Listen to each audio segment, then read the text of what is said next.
اب کھانے پینے کے بارے میں کچھ کوٹیشنز ہیں، وہ بھی سن لیجئے کہ each bite is a net gain اور لاس. ایک کوٹیشن ہے to lengthen your life lessen your meal. اگر آپ اپنی زندگی لمبا کرنا چاہتی ہیں تو اپنے کھانوں کو تھوڑا کر لیجئے. Instead of using medicine better fast to day.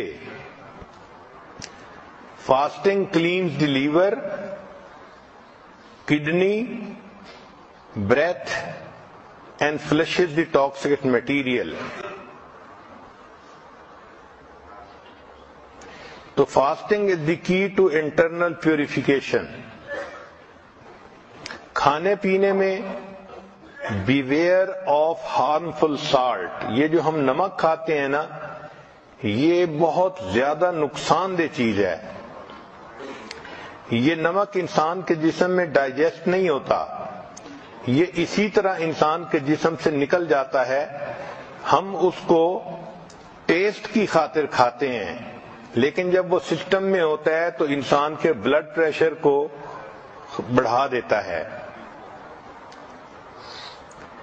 Salt جب انسان کے جسم میں ڈالتا ہے تو یہ باڈی سے کیلشیم کو یوز کرتا ہے. چنانچہ اگر فوڈ کے اندر کیلشیم ہو تو وہ سارا استعمال کر لیتا ہے، اور اگر نہ ہو تو پھر انسان کی ہڈیوں سے کیلشیم لے لیتا ہے. اس لیے جو بچے پوٹیٹو چپس زیادہ کھاتے ہیں سالٹی، ان کی ہڈیاں کمزور رہ جاتی ہیں. اس کی بنیادی وجہ سالٹ ان کے جسم کے کیلشیم کو ایٹ کر لیتا ہے. پھر ٹاکسک ایسڈ کرسٹل جو بنتی ہیں جسم میں، یہ جوائنٹس کے اندر جاتی ہیں اور ان کو سٹف کر دیتی ہیں. چنانچہ چھوٹی ایج میں انسان کو جوائنٹس پرابلم شروع ہو جاتے ہیں. اسی طرح ایک دوسری نقصان دہ چیز وہ شوگر ہے. یہ جو ہم وائٹ شوگر استعمال کرتے ہیں یہ انسان کے لیے ہیلدی نہیں ہے. اس کی ایڈکشن ہوتی ہے، اس لیے جو بندے سویٹ کھاتے ہیں پھر ان کا دل تھوڑی دیر کے بعد پھر چاکلیٹ کھانے کو کرتا ہے. تو یہ بھی سگریٹ کی طرح ایک بیماری ہے. لیکن سائنس نے یہ ثابت کیا کہ جو کینسر سیل ہے اس کے لیے شوگر ایک کینڈی کی مانند ہے. تو جب انسان میٹھا کھاتا ہے تو کینسر سیل خوش ہو جاتا ہے اور وہ خوب بڑھتا ہے، پھلتا پھولتا ہے. کہ your health is what you eat. جو ہم کھاتے ہیں وہی ہماری صحت ہوتی ہے. اگر ہم اچھے عادتیں ڈال لیں کھانے پینے کے بارے میں تو ہماری صحت اچھی ہو جائے گی.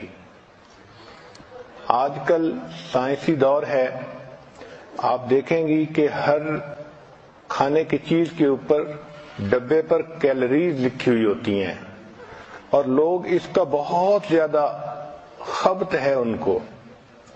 حالانکہ ہم کیا چیز کھاتے ہیں یہ زیادہ اہم ہے بنسبت اس کے کہ ہم کتنی کیلوریز کھاتے ہیں. ہمیں چاہیے کہ ہم ہیلدی فوڈ کھائیں.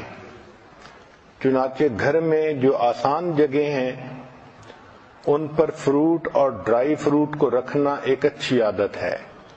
میز پر آسان جگہوں پر جہاں بچے بھی کھا سکیں اور بڑوں کو ضرورت ہو تو وہ بھی کھا سکیں. ہماری زندگیوں میں کھانے پینے میں چینی کا استعمال بہت زیادہ ہو گیا ہے. یہ ٹاکسین ہے. چنانچہ سائنٹیفک ریسرچ نے یہ بتایا کہ انسان کے جسم میں جو ٹیومر گروتھ ہوتی ہے، شوگر اس کے لیے فیول کا کام کرتی ہے. دل کی بیماری کے لیے شوگر فیول کا کام کرتی ہے. سائنس نے یہ بتلایا کہ لوگ کوکین کی نسبت شوگر کی وجہ سے زیادہ مرتے ہیں، حالانکہ ہمارے جسم کو ڈائریکٹ شوگر کی ضرورت ہی نہیں ہوتی. جو فروٹ اور سبزی سے شوگر ملتی ہے وہ ہمارے جسم کے لیے کافی ہوتی ہے. جانوروں کو دیکھیں کہ وہ سبزی کھاتے ہیں اور ان کی صحتیں کتنی اچھی ہوتی ہیں، ان کو وہیں سے شوگر مل جاتی ہے. جس طرح انسان کو سگریٹ کی عادت ہو جاتی ہے اسی طرح لوگوں کو شوگر کی عادت ہوتی ہے، چنانچہ وہ